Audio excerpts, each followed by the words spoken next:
ఆశ్చర్యం కలిగించే విషయం ఏంటంటే భాస్కర్ గన్మెన్ను అంటే పోలీస్ కానిస్టేబుల్ను పిలిచి భాస్కర్కు వ్యతిరేకంగా లిక్కర్ స్కామ్ ఏదో ఉంది అని, ఆ లిక్కర్ స్కామ్లో తాను ఏదో ఇన్వాల్వ్ అయి ఉన్నాడని, ఆ లిక్కర్ స్కామ్లో తాను డబ్బులు ఏదో ఉన్నాయని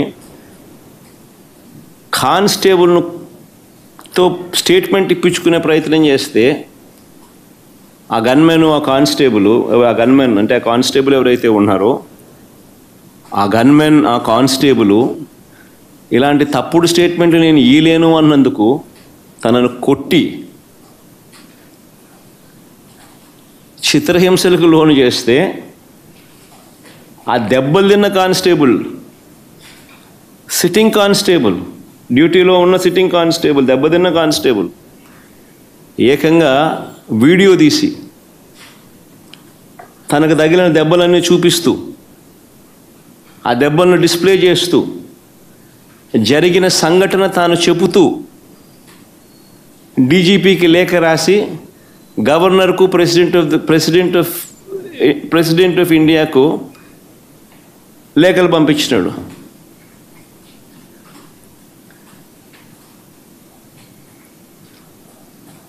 కోర్టులో కేసు వేసినాడు. నిన్న ఆ కేసు హియరింగ్ కూడా వచ్చింది.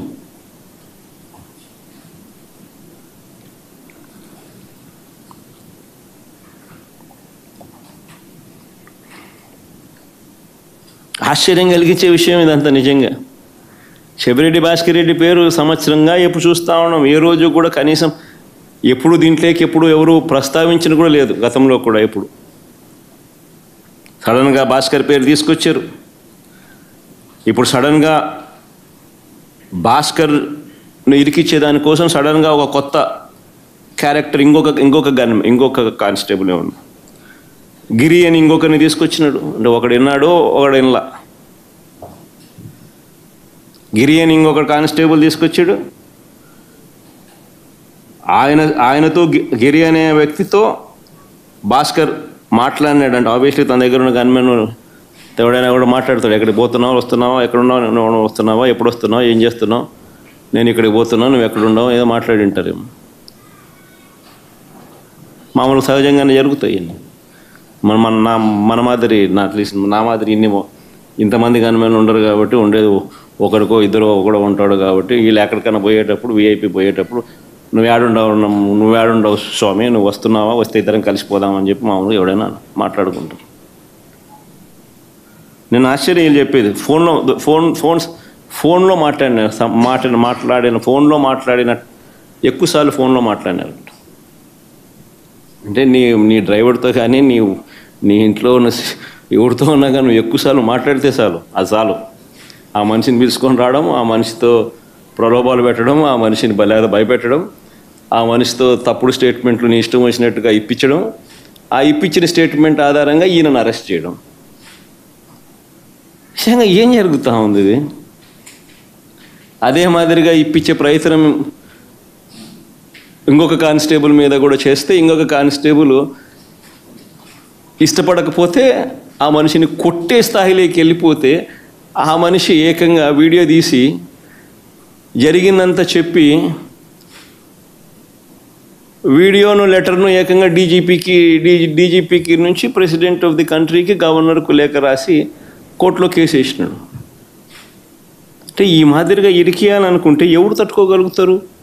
ఎవరినైనా ఇరికిచ్చేసేయచ్చు. Where is the end for it? నిజంగా all what you require is an government employee. ఎవడో నీ గన్మెన్ ఎవడో ఒకటి పట్టుకుంటే చాలు.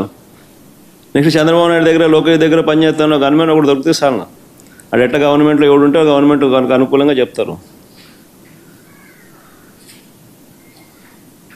అంతే. ఇంకా ఆ మనిషి ఈ మనిషి దగ్గర పనిచేస్తానంటే ఈ మనిషి ఆ మనిషి మీద వ్యతిరేకంగా చెప్పేస్తాడు. ఆ మనిషి ఆటోమేటిక్లీ ఆ మనిషి మీద నీ ఇష్టం వచ్చిన ఆరోపణ చేసేయచ్చు, మనిషిని ఎత్తుకొని వచ్చి జైల్లో పెట్టేసేయచ్చు. ఏంది? నిజంగా భాస్కర్కి జరిగిన పరిస్థితిని కానీ, లేకపోతే ఈ లిక్కర్ కేసులో జరుగుతూ ఉన్న దర్యాప్తు ప్రక్రియ కానీ, ఇవన్నీ కూడా చూస్తే నిజంగా సామాన్యుడు ఎవడు బతకలేడు. 76 ఏళ్ళ వయసులో ఉన్న ఆయన, ఒక ముఖ్యమంత్రి స్థానంలో కూర్చొని ఉన్న వ్యక్తి ఒక టీవీ ఇంటర్వ్యూలో మాట్లాడుతూ ప్రతిపక్షాన్ని భూస్థాపితం చేస్తాడంట. ప్రతిపక్ష నాయకుడు పేరెత్తి ఆయన ప్రతిపక్ష నాయకుడిని భూస్థాపితం చేస్తారంట. ఆ ఎల్లో మీడియాకి సంబంధించిన ఓనర్, ఆ టీవీ ఓనర్ ఒకడు అడుగుతాడు, ఎప్పుడు భూస్థాపితం చేస్తామని.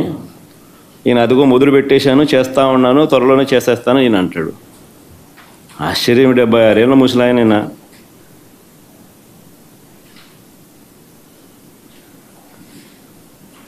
ఈ వయసులో రెడ్ బుక్ రాజ్యాంగ పాలన ఏమిటి, ఈ బెదిరింపులు ఏమిటి, వాడిని తొక్కుతా వీడిని తొక్కుతా అన్న మాటలు ఏమిటి? ప్రజలు ఏదో దేవుడు ప్రజలు దయదలిచి ఏదో అధికారం ఇచ్చారు. ఇచ్చిన అధికారంతో ప్రజలకు మంచి చేయడానికి పోయి, మంచి చేయాల్సింది పోయి, ఇచ్చిన హామీలను నెరవేర్చాల్సిన బాధ్యతను పక్కన పెట్టి అబద్ధాలతో మోసాలతో పరిపాలన చేస్తూ, వాటి గురించి ఎవరైనా ప్రశ్నిస్తే భూస్థాపితం చేస్తాను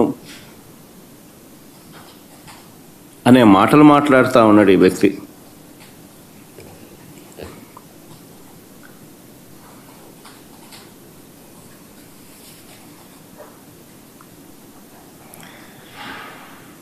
ఈ చంద్రబాబు నాయుడు గారి పాలనలో అసహనం అనేది ఏ స్థాయిలోకి పోయింది అని అంటే, ఏడాది కాలంలో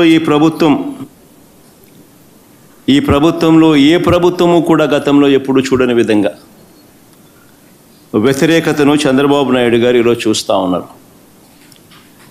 ఇందులో దీని నుంచి డైవర్ట్ చేసేందుకు, ప్రజల సమస్యలు ఎవరైనా గొంతెత్తి విప్పితే ఆ గొంతును నలిపేందుకు ఏడాది కాలంగా మా పార్టీ నాయకులపై చంద్రబాబు నాయుడు గారు పెడతా ఉన్న తప్పుడు కేసులు నిజంగా చూస్తే ఆశ్చర్యం కలిగిస్తాయి.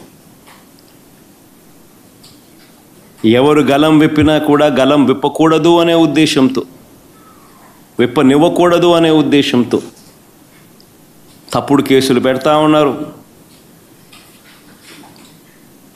టాపిక్లు డైవర్ట్ చేస్తూ ఉన్నారు. ఈ తప్పుడు కేసుల సాంప్రదాయాన్ని మరింతగా కొనసాగిస్తూ,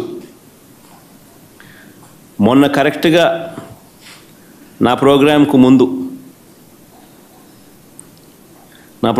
ముందు రోజున టాపిక్ డైవర్ట్ చేసేందుకు ఉపయోగపడుతుందనే ఉద్దేశం కూడా ఒక కారణం. రెండో కారణం, గొంతు నొక్కాలి ఎవరైనా కూడా తనకు వ్యతిరేకంగా మాట్లాడితే అన్న కారణం రెండోది. చెవిరెడ్డి భాస్కర్ రెడ్డిని అరెస్ట్ చేయడం నిజంగా ఆశ్చర్యం కలిగించే విషయం. అసలు భాస్కర్ని అరెస్ట్ చేసిన తీరుని చూస్తే, అసలు ఇంతకుముందు మీరంతా కూడా చూస్తూ ఉన్నారు, సంవత్సరం నుంచి ఏ రోజన్నా కానీ భాస్కర్ పేరు లిక్కర్లో ఎక్కడన్నా కనిపించిందా, వినిపించిందా? ఎవడన్నా విన్నాడా? ఎవడన్నా ఎప్పుడన్నా విన్నాడా?